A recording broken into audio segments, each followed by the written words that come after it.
Bien. Vous êtes prêts? Oui.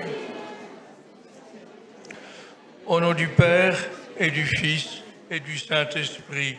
Amen. Le thème de cette journée est « Se réjouir du royaume de Dieu qui est déjà là et en goûter la joie ».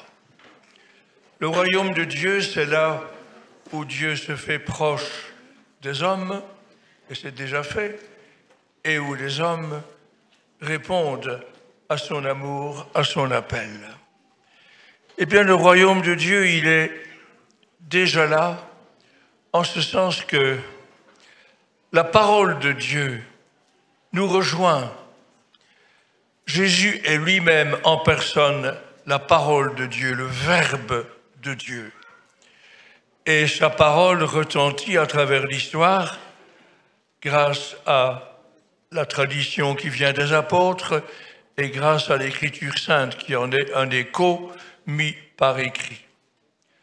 La parole de Dieu est proche de nous. Le royaume, il est aussi proche de nous par l'Eucharistie, qui est une pure merveille. Le saint curé d'Ars s'extasiait parfois devant ses paroissiens en disant « Ah, mes enfants, il n'y a rien de plus grand que l'Eucharistie. » Et c'est vrai. Si on savait pleinement ce qui se cache derrière l'hostie, si je puis dire, eh bien, comme disait le curé d'Ars, on mourrait de bonheur. Tellement c'est beau. Le royaume de Dieu, il est proche de nous également à travers l'Église habitée par l'Esprit Saint. Et nous continuons dans le credo à dire que nous croyons à l'Église une sainte, catholique et apostolique. Sainte même si elle est composée de pécheurs. Et nous avons beaucoup souffert ces derniers temps de la manifestation, de la révélation de graves fautes commises par des membres de l'Église. Mais en elle, le royaume de Dieu est proche de nous. Tout ça est encore très discret. Jésus a employé plusieurs comparaisons pour dire que le royaume de Dieu, maintenant, aussi longtemps que dure l'histoire, il est modeste, il est comme une petite semence qui est jetée en terre, mais qui va cependant devenir, comme la graine de moutarde, un arbre où les oiseaux du ciel peuvent faire leur nid. Il est comme un levain mis dans la pâte. Le levain est beaucoup moins pesant que la pâte, mais c'est cependant lui qui fait lever la pâte. Jésus a comparé aussi le royaume au sel. Quand vous faites la cuisine, il y a un petit peu moins de sel que ce que vous salez. Et c'est pourtant ce sel, petit en quantité, qui donne sa saveur à l'ensemble du plat. Le royaume de Dieu, il est déjà là, parmi nous, modestement. Mais nous sommes habités par la ferme espérance que ce royaume de Dieu s'accomplira, s'épanouira, que l'Église deviendra étendue à toute l'humanité, elle deviendra le royaume de Dieu dans les cieux nouveaux et la terre nouvelle dont nous parle l'Écriture sainte.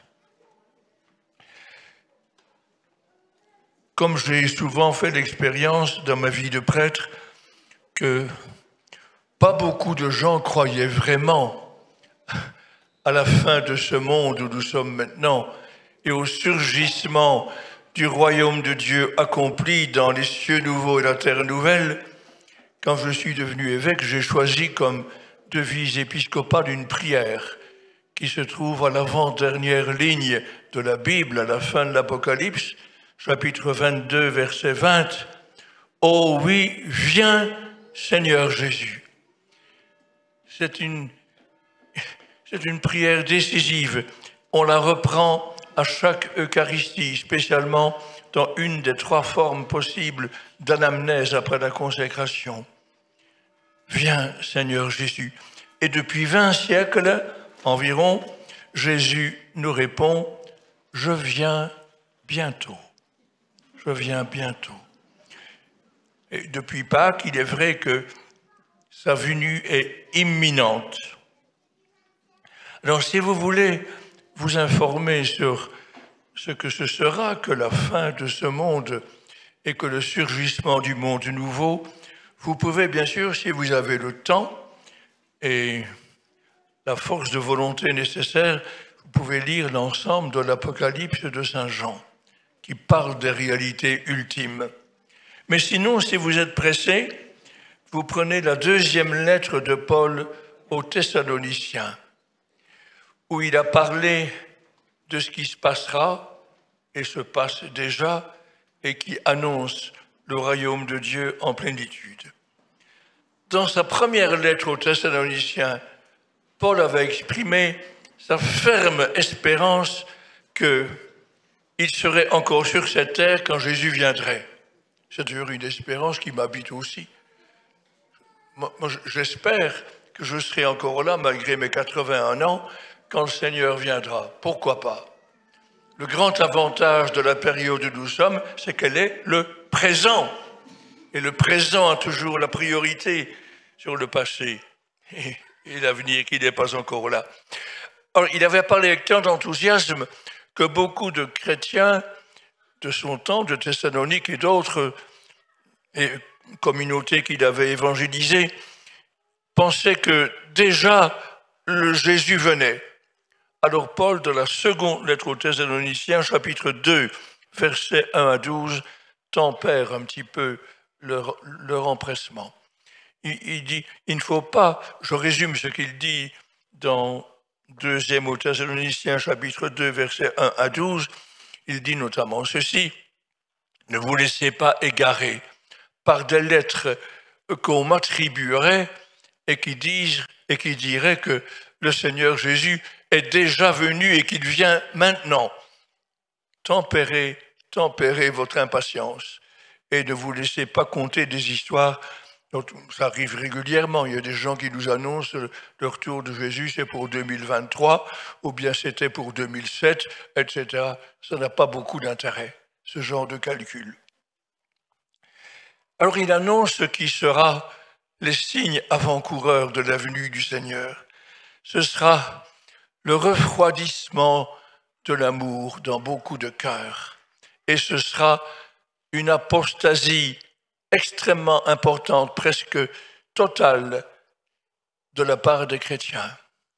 Des chrétiens qui vont perdre la foi, qui vont dire oh, « je suis croyant plus ou moins, mais je ne suis pas pratiquant », une foi chrétienne amorphe, tiède. Et nous vivons cela, nous vivons dans nos pays d'Occident, en tout cas, une inquiétante apostasie, beaucoup de chrétiens qui se détachent de la foi et de l'Église. Autre signe avant-coureur que mentionne saint Paul, c'est le prestige que vont acquérir sous l'influence de Satan certaines réalités de ce monde, des puissances occultes qui veulent s'emparer de la planète. Et il y a des choses qui nous inquiètent, nous, actuellement, dans ce sens-là, de par le monde. Les contraintes qu'on impose à beaucoup de gens, la suppression de beaucoup de libertés, ce sont des entreprises qui ne viennent pas de Dieu. C'est un monde de la peur généralisée. Et puis viendra, comme dit Paul, viendra l'Antichrist, celui qui se met à la place de Dieu, qui se fait adorer comme un Dieu, qui revendique un pouvoir en quelque sorte divin. On a vu cela au siècle passé dans l'entreprise de Adolf Hitler, qui a pensé qu'il inaugurait un royaume, un Reich pour 1000 ans. Et il a organisé à Nuremberg des sortes de festivals, mais pas du tout mariales, où il y avait un char qui portait un objet qui avait la forme d'un ostensoir. Et au centre, il y avait un